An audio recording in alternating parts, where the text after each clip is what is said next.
Hello everyone, मेरा नाम राहुल है और स्टडी मेड इजी में आप सभी का स्वागत है। तो हम स्टार्ट करने जा रहे हैं साइंस एनसीईआरटी क्लास 8 का chapter number 3 synthetic fibre and plastics. इससे पहले हमने चैप्टर 1 क्रॉप और लेसन नंबर 2 हमने माइक्रो ऑर्गेनिजम्स कंप्लीट कर दिया है। आप चाहे तो वो जाके चैनल पे देख सकते हैं। तो इस चैप्टर में चैप्टर 3 में हम पढ़ेंगे क्या एग्जैक्टली, ये हम पहले बात कर लेते हैं। तो चैप्टर 3 में हम पढ़ेंगे पहले फाइबर्स होता क्या है, फाइबर्स कितने टाइप के होते हैं, ओरिजिन के अकॉर्डिंग फाइबर्स के कितने टाइप होते हैं, इनके एडवांटेजेस क्या हैं, डिसएडवांटेजेस क्या हैं, ये कैसे बनाए जाते हैं, इनका सोर्स क्या है। और उसके बाद हम प्लास्टिक के बारे में देखेंगे, प्लास्टिक के सोर्स क्या है, प्लास्टिक कैसे बनता है, किस तरीके से हेल्पफुल है, किस तरीके से हार्मफुल है, क्या ये बायोडिग्रेडेबल है या नॉन बायोडिग्रेडेबल है, इसके बारे में भी हम जानेंगे। प्लास्टिक को का यूज़ कम क्यों किया जा रहा है, मतलब गवर्नमेंट की तरफ से स्टेप्स लिए जा रहे हैं कि प्लास्टिक को आपको कम यूज़ करना है, तो ऐसा क्यों किया जा रहा है, इसके पीछे लॉजिक क्या है, इसके पीछे रीज़न क्या है, तो ये सारी चीज़ें हम इस चैप्टर में जानेंगे। तो चैप्टर स्टार्ट करने से पहले सबसे पहले मैं बताना चाहता हूँ फाइबर्स होते क्या है। फाइबर्स एक्चुअली में वो रॉ मटेरियल होता है। फाइबर क्या होता है, एक रॉ मटेरियल होता है जिससे यार्न बनाया जाता है। यार्न आप सब जानते हैं, सॉरी, जिससे यार्न प्रिपेयर किया जाता है। यार्न मतलब धागा कह सकते हैं आप। और फिर उसी धागा को क्या किया जाता है, फैब्रिक में कन्वर्ट किया जाता है। और वो फैब्रिक क्या होता है, ये पीस ऑफ क्लॉथ होता है। फैब्रिक क्या है, पीस ऑफ क्लॉथ है जिसका यूज़ करेंगे हम जो है स्टिचिंग वगैरह में, और हम अपने लायक चीज़ें बनाएंगे। ठीक है, तो ये होता है फाइबर। तो on the basis of their origin the fibres can be divided into two parts.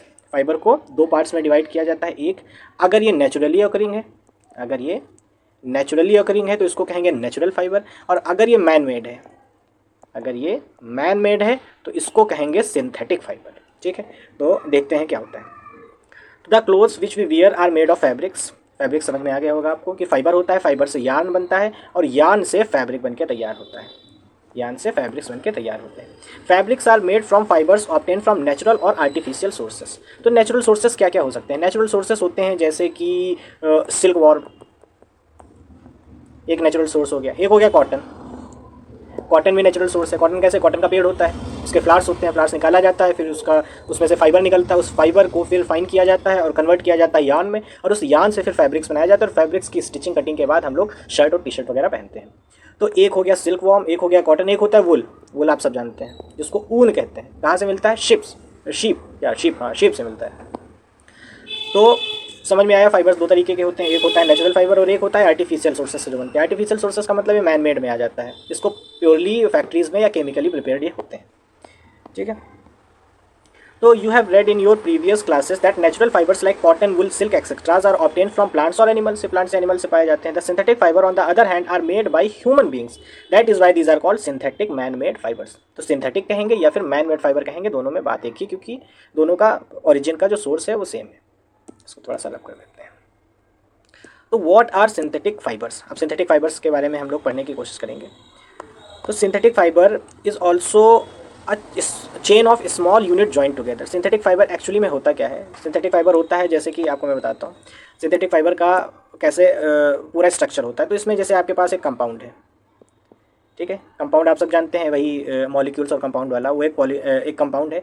एक कंपाउंड आपस में चेन बनाते हैं, जैसे सी नाम का एक कंपाउंड है, तो सी कंपाउंड आपस में जुड़ जुड़ के एक चेन बना लेता है, और यही चेन क्या होता है, यही चेन फाइबर कहलाता है।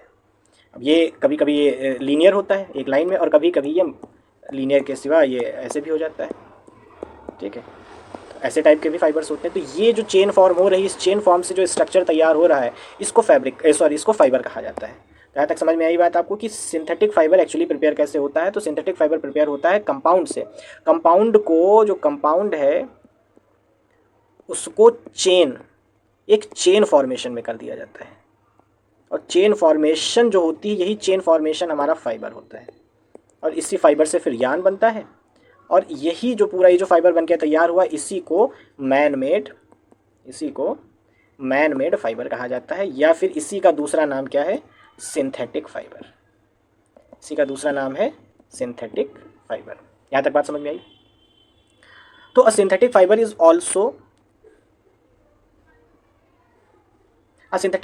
Also chain of small units join together. तो क्या है चेन ऑफ स्मॉल यूनिट्स है, यूनिट्स क्या है, यही यूनिट्स कंपाउंड है आपके, ये ज्वाइन टुगेदर एक चेन फॉर्म कर लेते हैं। Each small unit is actually a chemical substance, ये क्या है, एक कंपाउंड है जो केमिकली प्रिपेयर्ड है। Many such small units combine to form a large single unit called polymer. अब ये ऐसे जो बनके तैयार, ये जो पूरा चेन फॉर्मेशन है, इस पूरे चेन को पॉलीमर कहा जाता है। ये क्या है, पॉलीमर है। The word polymer comes from two Greek words, poly means many, many बहुत सारी चेन फॉर्म हो रही है, एंड मर मीन्स यूनिट या पार्ट। ठीक है, तो so polymer is made of many repeating units. तो पॉलीमर क्या है, मैनी रिपीटिंग, जो आपस में रिपीट होती चली जा रही है, जो चेन बन रही है, तो उसको कहा जाएगा। अब polymers occur in nature also, जैसे cotton for example is a polymer called cellulose. तो ये जो हमारा जो कॉटन होता है, कॉटन का स्ट्रक्चर मैं आपको बताना चाह रहा हूँ। जब कॉटन को हम देखेंगे तो कॉटन में भी सेलुलोज होता है, जैसे मैंने कहा था कंपाउंड होता है, तो उस वो जो कंपाउंड है कॉटन में कौन सा होता है, सेलुलोज नाम का कंपाउंड होता है। इसकी जो सेलुलोज है, ये सी आपस में चेन बनाता चला जाएगा। तो कहा जाता है कि कॉटन में किसका पॉलीमर होता है, जो कॉटन में जो ये सेलुलोज होता है, सेलुलोज की जो चेन बनती है, इसको कहा जाता है सेलुलोज का पॉलीमर। समझ में आई बात। और इसी तरीके से स्ट्रक्चर जो हम केमिकली प्रिपेयर करते हैं, तो वो बन जाता है मैन मेड या सिंथेटिक फाइबर। ठीक है, यहाँ तक समझ में आया। अब आगे देखते हैं टाइप्स ऑफ सिंथेटिक फाइबर। अब सिंथेटिक फाइबर के बारे में हम जानेंगे। हमने नेचुरल फाइबर्स के बारे में देख लिया, जो नेचर से, जिनका ओरिजिन नेचर से होता है। जैसे हमने कॉटन देखा, कॉटन का हमने पॉलीमर देखा, क्या होता है, सेलुलोज से मिलकर बनता है। हमने सिल्क कहाँ से ऑब्टेन होता है, सिल्क वॉर्म से ऑब्टेन होता है। और फिर हमने पढ़ा वुल के बारे में, वुल कहाँ से निकलता है, भेड़ वगैरह, शीप वगैरह से निकलता है।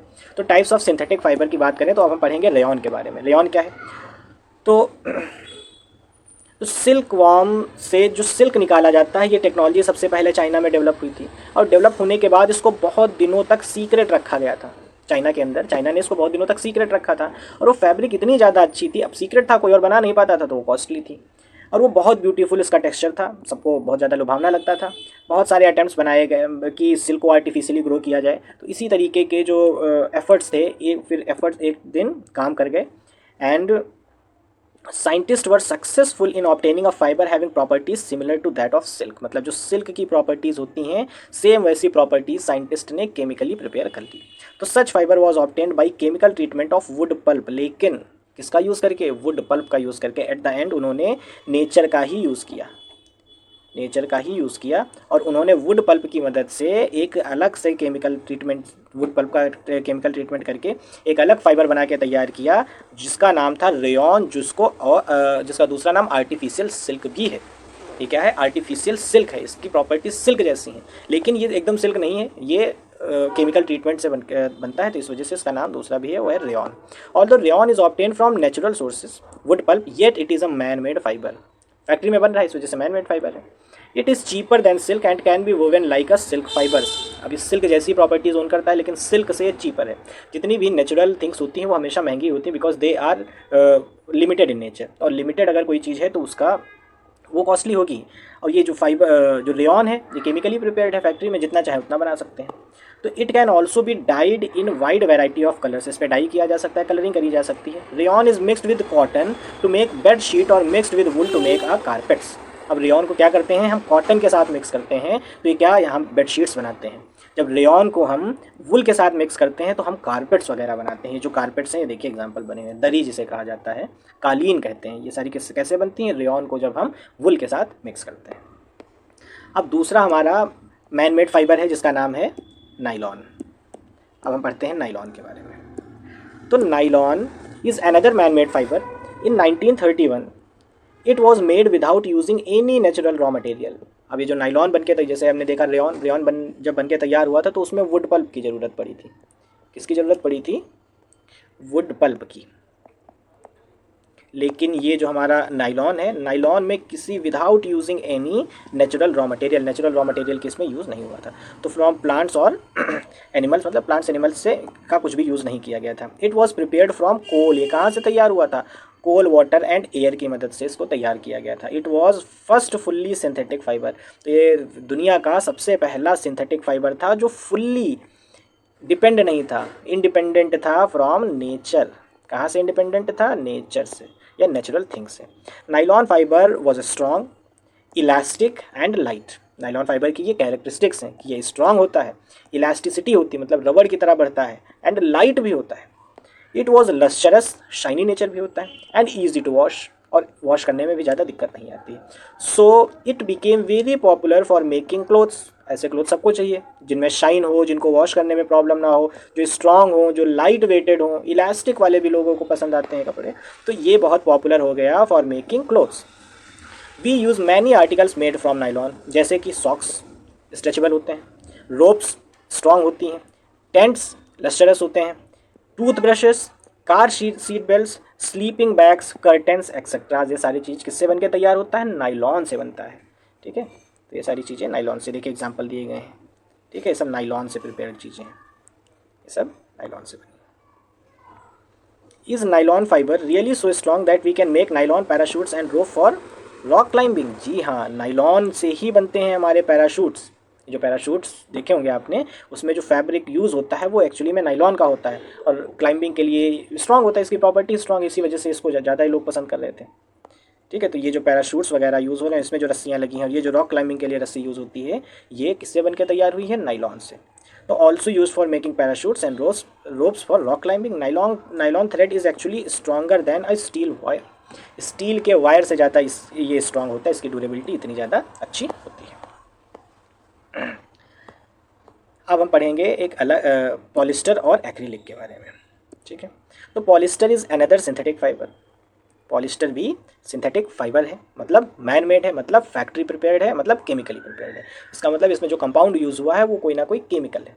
तो fabric made from this fibre does not get wrinkled easily, इसमें रिंकल्स नहीं आते हैं। पॉलिस्टर्स की बात हो रही है।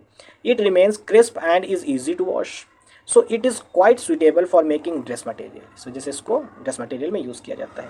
You must have seen people wearing polyester shirts and other dresses. Polyester की शर्ट्स बनती हैं और ड्रेसेस वगैरह बनती हैं। Terylene is a popular polyester. तो ये जो पॉलिस्टर है, इसका एक टाइप है जिसको कहा जाता है terylene. It can be drawn into very fine fibres that can be woven like any other yarn. तो क्या है, टेरिलीन को हम फाइबर में कन्वर्ट कर लेते हैं, that can be woven like any other yarn, और उसको यार्न में कन्वर्ट किया जाता है। तो my mother always buy PET bottles and PET jars for storing rice and sugar. I wonder what PET is. तो पेट क्या है? पेट है पॉलीइथाइलीन टेरिफ्थैलेट। पेट का फुल फॉर्म ये याद करना जरूरी है। पेट का फुल फॉर्म है polyethylene terephthalate. Is a very familiar form of polyester. ये भी एक तरीके का पॉलिस्टर का फॉर्म है। जैसे कि टेरिलीन एक फॉर्म था, वैसे ही पेट एक फॉर्म है। It is use for making bottles. इसका यूज़ किस में होता है? बॉटल में। जैसे उसका यूज़ किस में हो रहा था? उसका यूज़ हो रहा था ड्रेस वगैरह बनाने में। Bottles, utensils, films, wires and many other useful products, उसमें इसका यूज़ होता है पेट का। Look around and make a list of the things made of polyesters.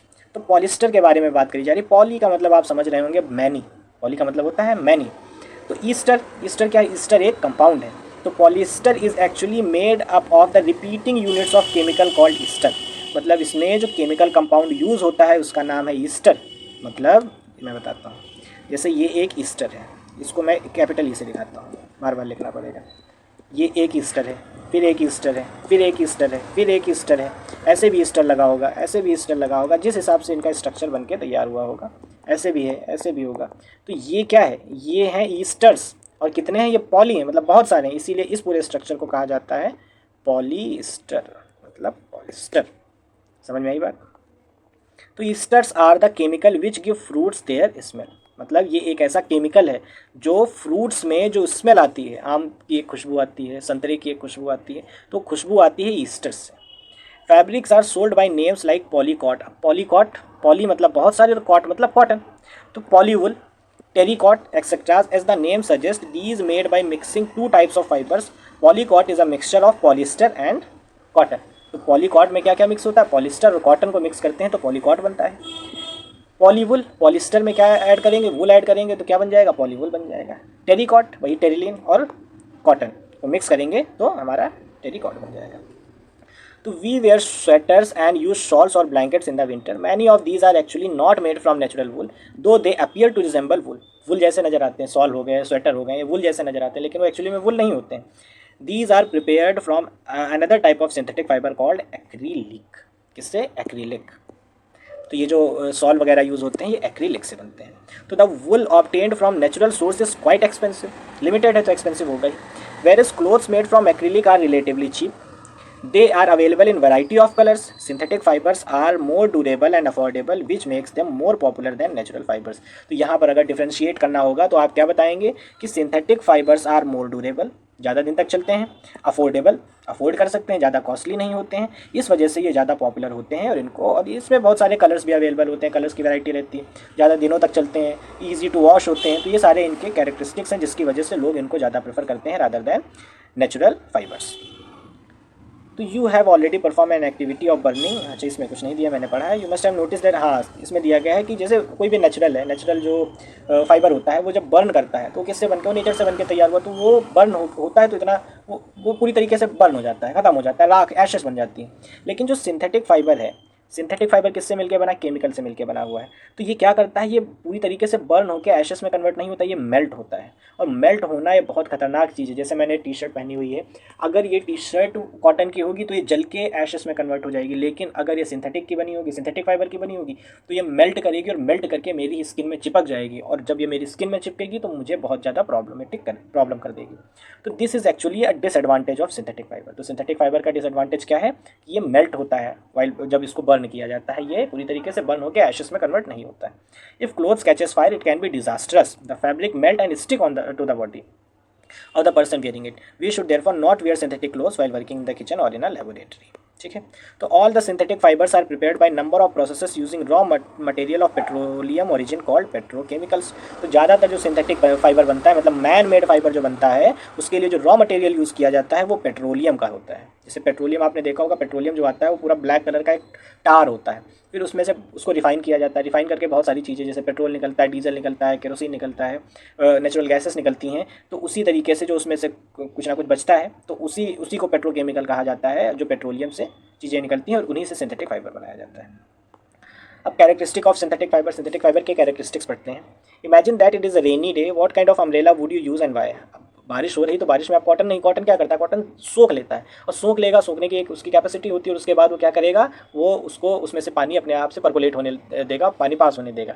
लेकिन अगर कोई मटेरियल ऐसा है जो लस्चरस है, जो क्या करता है, पानी को आर पार जाने नहीं दे रहा है, पानी उस पर पड़ने के बाद तुरंत चला जा रहा है, तो ईजिली ड्राई हुआ जा रहा है, तो वो हमारे लिए ज़्यादा फ़ायदेमंद होगा।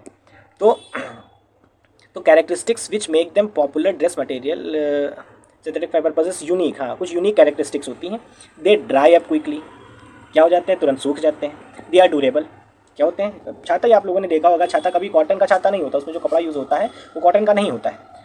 लेस एक्सपेंसिव तो पढ़ाइए। Readily available and easy to maintain, और मेंटेनेंस के लिए क्या है, धोने होने की ज़्यादा जरूरत, समस्या नहीं है, धुलने में भी बहुत आसानी है, बहुत सारे तो होते हैं ईजी टू वॉश होते हैं। तो do synthetic fibres soak less या more water than natural fibres. तो ये बताने की ज़रूरत नहीं है, सबको पता है कि तो सिंथेटिक फाइबर्स सोक लेस, ये कम पानी सोखते हैं than the natural fibre. Natural fibre क्या करता है, पानी। कॉटन का ये आप एग्जांपल ले लीजिए, जो कॉटन हम लोग यूज़ करते हैं मेडिकल वगैरह में, वही कॉटन, उसी से थ्रेड बनता है एक्चुअली में, और उसी थ्रेड से फिर वो जो यान बनता है उसी से फैब्रिक बनाया जाता है। तो उसको अगर हम पानी में डालें क्या करेगी, वो सोख लेगी। लेकिन ये जो सिंथेटिक फाइबर होता है, सिंथेटिक फाइबर पानी को पर्कुलेट होने नहीं देता है, आर पार जाने नहीं देता है, और ये ड्राई होने बहुत जल्दी ड्राई भी हो जाते हैं, सूख जाते हैं। जब पानी नहीं उसने एब्जॉर्व किया है तो ड्राई होने में समस्या नहीं होगी। फिर है what does this activity tells us about the characteristic of the synthetic fibre. Find out from our parents about the durability, cost and maintenance of this fabrics. मतलब ड्यूरेबिलिटी चेक करनी है, वही एक्टिविटी के बारे में बताया गया है कि आप कॉटन लीजिए और एक दो टाइप के लीजिए और उनको चेक करिए कौन ज़्यादा ड्यूरेबल मतलब ज़्यादा चले, जल्दी फटे ना, तो वो होती ड्यूरेबिलिटी, तो उसमें भी सिंथेटिक फाइबर आगे जाएगा। कॉस्ट में देखेंगे तो सिंथेटिक फाइबर की कॉस्ट कम होती है और मेंटेनेंस भी ज़्यादा नहीं होता है, रिंकल फ्री होते हैं, बहुत सारे इजी टू वॉश होते हैं, तो इनमें मेंटेनेंस की भी ज़्यादा ज़रूरत नहीं होती सिंथेटिक फाइबर में। अब हम पढ़ने जा रहे हैं प्लास्टिक के बारे में। प्लास्टिक होता है क्या, प्लास्टिक सब जानते हैं, प्लास्टिक सबने देखा ही, देखिए प्लास्टिक की बनी हुई टॉयज़ हैं, ये कप बॉटल और कुर्सियाँ सारी प्लास्टिक की बनी हुई हैं। तो प्लास्टिक कुछ और नहीं, प्लास्टिक भी एक तरीके का पॉलीमर है जैसे synthetic fibre. All the plastic do not have same type of arrangement. अच्छा, इसका अरेंजमेंट कैसा होता है, या तो लीनियर होगा या तो क्रॉस लिंक्ड होगा। लीनियर का मतलब जैसे प्लास्टिक का पॉलीमर है तो ये आपस में अगर एक सिंगल चेन में बंधे हुए हैं तो इस टाइप के अरेंजमेंट को लीनियर अरेंजमेंट कहा जाता है। वहीं पर अगर इनके साथ एक साइड में चेन लग गई है, तो यहाँ पर चेन लग गई है, तो अब इसको कहा जाएगा कि ये एक टाइप का क्रॉस लिंक्ड अरेंजमेंट है। तो प्लास्टिक दोनों तरीके से पाया जाता है। अब पॉलीथीन का मतलब क्या होता है, इसको मैं मिटा देता हूँ। अब पॉलीथीन का मतलब है पॉली प्लस इथीन, मतलब इथीन को जब हम बहुत बार, जैसे ये इथीन है, इथीन को हमने ऐसा अरेंज किया है कि इथीन बार बार मेन जो इंग्रेडिएंट यूज़ हुआ है, रॉ मटेरियल यूज़ हुआ वो इथीन यूज़ हुआ है, और इथीन का अगर बार बार अकरेंस होता है तो ऐसे टाइप के अरेंजमेंट को पॉलीइथीन या पॉलीथीन कहा जाता है। आप सबने देखा होगा जो पॉली बैग्स हम लोग देखते हैं, पॉलीथीन के बैग्स बन के तैयार होते हैं, तो उसमें जो बार बार अकरेंस होता है वो इथीन का होता है। पॉली का मतलब होता है बार बार, पॉली का मतलब होता है बहुत सारे, तो बहुत सारे इथीन आपस में उनको ऐसे अरेंज कर दिया जाता है कि वो पॉलीथीन बन के तैयार हो जाते हैं। अब हम देखते हैं प्लास्टिक। प्लास्टिक के दो टाइप होते हैं। प्लास्टिक एक्चुअली दो टाइप का होता है, एक होता है थर्मोप्लास्टिक और एक होता है थर्मोसेटिंग प्लास्टिक।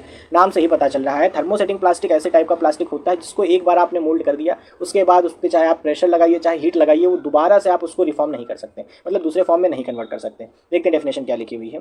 तो plastics which get deformed easily on heating and can be bent easily are known as thermoplastic. जैसे कि एक एग्जाम्पल देता हूँ, जैसे कि कोल्ड ड्रिंक आप सबने पी होगी, तो कोल्ड ड्रिंक्स की जो बॉटल आती हैं, कोल्ड ड्रिंक्स की जो बॉटल आती हैं वो होती हैं थर्मोप्लास्टिक की।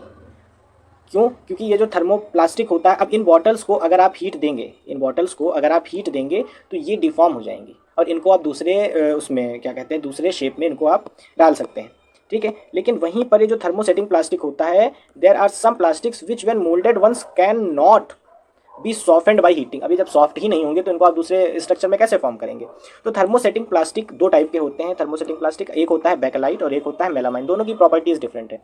कैसे डिफरेंट है? जैसे bakelite is a poor conductor of heat and electricity. Bakelite heat और इलेक्ट्रिसिटी को कंडक्ट नहीं करता है, और हीट और इलेक्ट्रिसिटी को कंडक्ट नहीं करता है, इसलिए बेकेलाइट का यूज़ किया जाता है इलेक्ट्रिकल स्विचेस बनाने में।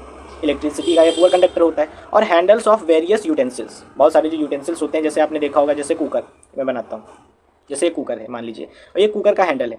अब ये कुकर गर्म होगा, जब इसको हम गैस नीचे से देंगे तो ये हीट करेगा, और हीट यहाँ तक ट्रांसफर नहीं होगी। क्यों? क्योंकि यहाँ पर ये जो हैंडल लगा हुआ है बेकेलाइट का, और bakelite poor conductor of heat होती है, इस वजह से। अब मेलामाइन देखते हैं, तो melamine is a versatile material, it resist fire and can tolerate heat better than other plastic. मतलब ये क्या करता है, ये फायर को रेजिस्ट करता है, और फायर को रेजिस्ट करने की टेंडेंसी की वजह से इसको यूज़ किया जाता है in making fabrics which resist fire. जैसे जो फायर फाइटर्स, फायरमैन होते हैं वो जो कपड़े पहनते हैं, वो कपड़े किससे बने होते हैं? वो कपड़े बने होते हैं मेलामाइन से। किचन वेयर वगैरह में भी इसका यूज़ किया जाता है, इससे फ्लोर टाइल्स भी बनती हैं। यहाँ तक समझ आया? अब हम देखते हैं plastic as a material of choice. मतलब plastic as a material of choice का मतलब ये है कि प्लास्टिक को हम क्यों यूज़ कर रहे हैं, क्या ऐसा उसने हमको चॉइस दे रखी है। तो today if we think of storing food item, water, milk, pickles, dry, कुछ भी हमको अगर देखना है तो हम सबसे पहले प्लास्टिक कंटेनर को वरीयता देते हैं, क्योंकि प्लास्टिक कंटेनर रेडली अवेलेबल है और इजीली अवेलेबल है। तो this is because of their light weight होते हैं, लोअर प्राइस के होते हैं, और good strength and easy handling, और उनकी स्ट्रेंथ भी होती है। प्लास्टिक के कंटेनर्स भी बहुत ज़्यादा, मतलब इतने स्ट्रॉन्ग नहीं लेकिन स्ट्रॉन्ग होते हैं। तो being lighter as compare to metal. अब मेटल का अगर आप कंटेनर रखेंगे तो मेटल का कंटेनर को उठाने में और इधर उधर करने में बड़ी समस्या आएगी, और मेटल में रस्ट भी लग जाता है। लेकिन ये जो प्लास्टिक्स होते हैं ये लाइटर होते हैं, ज़्यादा भारी नहीं होते। Plastic are use in car, aircraft and space craft, हर जगह प्लास्टिक का यूज़ होता है। ये ड्यूरेबल होते हैं और ये लाइट वेट होते हैं, इस वजह से। तो the list is endless. List endless है क्योंकि इनका यूज़ हर जगह हो रहा है। Now let us discuss the characteristic of properties of plastic. अब हम कुछ इसकी प्रॉपर्टीज़ को। Plastic is non reactive. जैसे मैंने आपको एग्जांपल दिया आयरन का।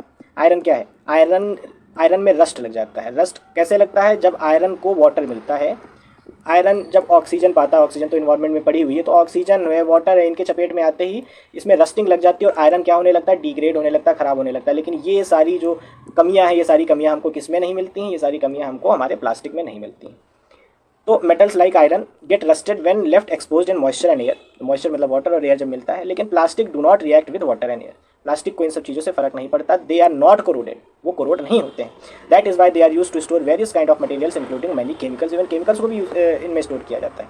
सेकंड प्रॉपर्टी क्या है? Plastic is light, strong and durable. Plastic क्या है? लाइट है। क्या आयरन लाइट होता है? सॉरी, आयरन का कंटेनर लाइट होगा? नहीं होगा। स्ट्रॉन्ग तो आयरन का कंटेनर होता है, लेकिन स्ट्रॉन्ग ये भी होता है, और ये ड्यूरेबल होता है। तो बकेट और मग ये सब आजकल इसी से बनते हैं, क्योंकि ये स्ट्रॉन्ग, लाइट वेट होते हैं, स्ट्रॉन्ग भी होते हैं, पानी भी होल्ड कर सकते हैं, ड्यूरेबल होते हैं, can be moulded into different shapes and size. जिस शेप और साइज़ का हमें चाहिए उस शेप और साइज़ में हम इनको डाल सकते हैं, ठीक है। And they are cheaper than metals. Metal से चीप होते हैं। एक मग लेने जाइए आप, 10 रुपये का आपको मग मिल जाएगा, लेकिन अगर वही आप आयरन का लेने जाएंगे तो हो सकता है आपको 100 रुपये का मिले या 50 रुपये का मिले। तो they are widely use in industry and for household articles. तो इन हर जगह इनका यूज़ होता है। अब plastic are poor conductors. Plastic क्या है? पुअर कंडक्टर्स मतलब अपने से चीज़ें पास नहीं होने देते। क्या नहीं पास होने देते? ना ही हीट पास होने देते हैं और ना ही इलेक्ट्रिसिटी पास होने देते हैं, जिसकी वजह से इनको हम बहुत ज़्यादा यूज़ करते हैं। इलेक्ट्रिसिटी और हीट जब ये पास नहीं होने देते हैं। तो इलेक्ट्रिकल वायर्स किससे बनते हैं? प्लास्टिक से बनते हैं। जो उसमें कवरिंग होती है, अंदर नहीं, मतलब अंदर तो मेटल ही रहता है, लेकिन उसकी जो कवरिंग होती है वो कवरिंग किससे बनती है? प्लास्टिक से बनती है। Handles of screw driver, screw driver, अच्छा स्क्रू ड्राइवर क्या है? स्क्रू ड्राइवर में वो इलेक्ट्रिकल अप्लायंसेस को खोलने बांधने का काम करता है, लेकिन अगर वो कंडक्टर होता तो क्या हम उसको बांध पाते? नहीं बांध पाते। तो इसी वजह से हम उसका जो हैंडल होता है वो प्लास्टिक का बना देते हैं, ताकि उसको हम अच्छे से ग्रिप कर सकें और ग्रिप करके उसमें फोर्स लगा सकें और हमको भी शॉक ना लगे और हमारा काम भी हो जाए। ठीक है। फ्राइंग पैंस वगैरह में भी, फ्राइंग पैंस में क्योंकि ये पोर कंडक्टर ऑफ हीट होता है, इस वजह से फ्राइंग पैंस में भी इसका यूज़ किया जाता है। हेल्थ केयर इंडस्ट्री में भी इसके बहुत सारे यूज़ हैं, जैसे टैबलेट को पैकेज करने के लिए, जो जिसमें टैबलेट आती है वो 10 टैबलेट रहती है, जिसमें भी आती है वो पूरा पैकेजिंग वो प्लास्टिक में ही होती है। Threads use for stitching wound, से जो टाँके लगाए जाते हैं उसमें जो थ्रेड यूज़ होता है वो भी प्लास्टिक का ही होता है। सिरिंजेस और ये सारी चीज़ें होती हैं। Special plastic cookware, microwave oven में रखा जाता है प्लास्टिक ऐसे टाइप का जो मेल्ट ना करे। अभी टेफ्लॉन के बारे में देखते हैं। टेफ्लॉन एक प्लास्टिक, स्पेशल टाइप की प्लास्टिक होती है on which oil and water do not stick, जिसके ऊपर ऑयल और वाटर स्टिक ना करे, मतलब नॉन स्टिक होते हैं। ऐसे कुकवेयर जो आजकल आपने देखे होंगे नॉन स्टिक फ्राइंग पैन आ गए, नॉन स्टिक तवे आ गए, तो वो सारे किससे बनते हैं? टेफ्लॉन से बनके तैयार होते हैं। अब प्लास्टिक एंड द इन्वायरमेंट, अब देखते हैं प्लास्टिक का इन्वायरमेंट पे क्या असर पड़ता है। तो प्लास्टिक का इन्वायरमेंट पे असर कुछ सही नहीं है। प्लास्टिक का इन्वायरमेंट पे असर थोड़ा सा डिजास्ट्रस है। कैसे डिजास्ट्रस है? मटेरियल विच, क्योंकि प्लास्टिक एक ऐसा मटेरियल है जो अपने आप को डिकम्पोज नहीं होने देता है। ये हज़ारों साल लग जाते हैं इसको डिकम्पोज होने में। जैसे कि एग्जांपल मैं देता हूँ, जैसे कि आपने आम खाया, आम का छिलका आपने फेंक दिया, 2 दिन के बाद 3 दिन के बाद आप देखेंगे वहाँ से छिलका गायब हो गया। क्यों? क्योंकि वो डिकम्पोज हो गया है नेचुरल प्रोसेसेस से। तो ऐसी चीज़ें जो डिकम्पोज हो जाए नेचुरल प्रोसेसेस से, बैक्टीरिया वगैरह के एक्शन से, तो उनको बायोडिग्रेडेबल कहा जाता है। उनको बायोडिग्रेडेबल सब्सटेंस, मतलब a substance which get decomposed easily through natural processes with such as by bacteria, तो उनको बायोडिग्रेडेबल कहा जाता है। लेकिन जो डिकम्पोज नहीं होती है नेचुरल प्रोसेसेस की वजह से, डू नॉट ईजिली डिकम्पोज, उनको नॉन बायोडिग्रेडेबल कहा जाता है। ताकि इसका मतलब ये है कि अगर इनको आपने इन्वायरमेंट में डाल दिया, कहीं तालाब कहीं पेड़ के नीचे डाल दिया, तो ये हज़ारों सालों तक वैसे ही आपको पड़े मिलेंगे। तो इस वजह से ये एक तरीके के पॉल्यूटेंट हैं। ये इन्वायरमेंट को कहीं ना कहीं प्रॉब्लम क्रिएट कर रहे हैं इन्वायरमेंट के लिए। जैसे यहाँ चीज़ें दी गई हैं कि peels of vegetable and fruits left over 1 से 2 वीक में पूरी तरीके से खत्म हो जाती हैं, इस वजह से बायोडिग्रेडेबल है। पेपर भी 10 से लेकर 30 दिन, 1 महीने के अंदर तक पूरी तरीके से खत्म हो जाता है। कॉटन क्लॉथ किससे? नेचुरल फाइबर है, ये भी बायोडिग्रेडेबल है, 2-4 महीने में भी खत्म हो जाता है। वुड जो लकड़ी है, लकड़ी भी सड़ जाती है, लकड़ी में भी दीमक वगैरह लग जाता है 10 से 15 साल में, वो भी मतलब वो भी बायोडिग्रेडेबल है। लेकिन ये जो प्लास्टिक बैग्स होते हैं इनको सेवरल थाउजेंड ईयर्स लग जाते हैं, इस वजह से नॉन बायोडिग्रेडेबल की लिस्ट में आते हैं। तो since plastic takes several years to decompose, it is not environment friendly, ये इन्वायरमेंट फ्रेंडली नहीं है। इट कॉज इन्वायरमेंटल पॉल्यूशन, इससे क्या होगा? इन्वायरमेंटल पॉल्यूशन होगा। तो beside burning processes in the synthetic material is quite slow and it does not gate completely burn easily, पूरी तरीके से बर्न भी नहीं होता। और अगर बर्न करते हैं तो ये इससे जो फ्यूम्स निकलते हैं वो काफ़ी ज़्यादा इन्वायरमेंट में प्रॉब्लम क्रिएट कर देते हैं। ये वाटर जहाँ जाता है वहाँ पॉल्यूशन ही करता है। अगर इसको मिट्टी में डाल देंगे सॉइल पॉल्यूशन कर देगा, अगर इसको पानी में डाल देंगे वाटर पॉल्यूशन कर देगा, अगर इसको हम जला देंगे तो एयर पॉल्यूशन कर देगा। तो इस वजह से ये हमारे लिए इन्वायरमेंट फ्रेंडली नहीं है। पॉइजनस फ्यूम्स निकलते हैं एटमॉस्फेयर में जो एयर पॉल्यूशन वगैरह को कॉज कर देते हैं। ठीक है। अब ये जैसे देखते हैं, तो अब जैसे हमने उसको ये जो प्लास्टिक है इसको हमने ऐसी जगह डाल दिया जहाँ पर गार्बेज वगैरह पड़ा रहता है, और गार्बेज वगैरह जहाँ पड़ा रहता है वहाँ पर एनिमल्स आते हैं खाना वाना जो उनको मिलता है खाने के लिए। तो अगर किसी एनिमल, फॉर एग्जांपल काऊ है या कोई भी है, उसने अगर उसको खा लिया और उसको सॉलो कर लिया, और सॉलो करने के बाद जो प्लास्टिक है उसको सॉलो कर लिया, तो वो उसके बहुत ज़्यादा कॉन्सिक्वेंसेस हो सकते हैं। वो उनके रेस्पिरेटरी है, जो जहाँ से वो सांस लेते हैं उसको चोक कर सकता है, और चोक कर सकता है, या फिर वो उनके अंदर चला जाएगा तो लाइनिंग, जो स्टमक में लाइनिंग क्रिएट कर सकता है, जिसकी वजह से उनको बहुत ज़्यादा दर्द हो सकती है, और ये दर्द इतनी ज़्यादा खतरनाक हो सकती है कि उनकी जान भी जा सकती है।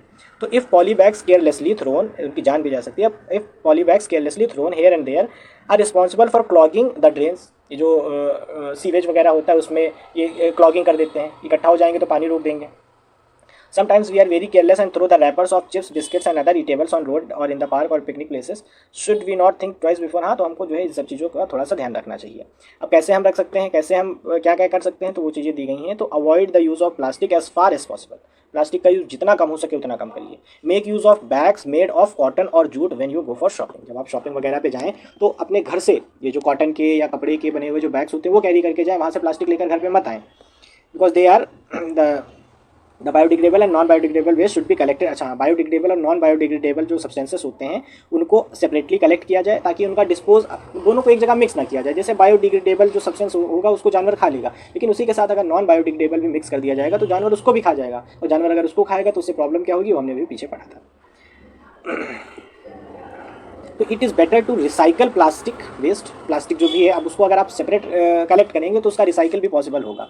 Most of the thermoplastics can be recycle, thermoplastics पूरी रिसाइकल करी जा सकती है, थर्मोसेटिंग नहीं होती लेकिन थर्मोप्लास्टिक हो जाती है, ठीक है। तो this limit its uses specially for storage of, अच्छा क्या लिखा हुआ है, during recycling certain colouring agents are added, this जब इसको रिसाइकिल किया जाता है तो कुछ कलरिंग एजेंट्स उसको कलर किया जाता है, तो this limits it's uses specially for storage of food. इसी वजह से इसको इसमें फूड को स्टोर नहीं करना चाहिए, क्योंकि फूड को स्टोर अगर आप करेंगे तो ये जो आपने एजेंट्स इसमें मिलाए ये भी तो एक केमिकल है, केमिकल भी उसमें मिक्स हो जाएंगे और केमिकल मिक्स हो जाएंगे तो ये कहीं ना कहीं हमारे लिए हार्मफुल हो सकते हैं। तो as a responsible citizen we should follow 5R principle. 5R principle क्या कहता है, रिड्यूस कर दीजिए, जितना हो सके उतना कम यूज़ करिए, रीयूज़ करिए, जो आपके घर पे रखा हुआ है उसको रीयूज़ करिए, रिसाइकल कर दीजिए उसको रिकवर करिए, जितना हो सकता है उसको रिकवर करिए, और रिफ्यूज़ करिए। रिफ्यूज़ की आदत अगर आपने डाल ली, मतलब रिफ्यूज़ का मतलब है इसकी जगह आप अपना कॉटन का बैग लेकर चले गए, कपड़े का बैग लेकर चले गए, तो जितना रिफ्यूज़ करेंगे, जितना ज़्यादा आपके घर में नहीं आएगा उतना ज़्यादा ये आपके लिए हेल्पफुल है और एनवायरमेंट के लिए हेल्पफुल है।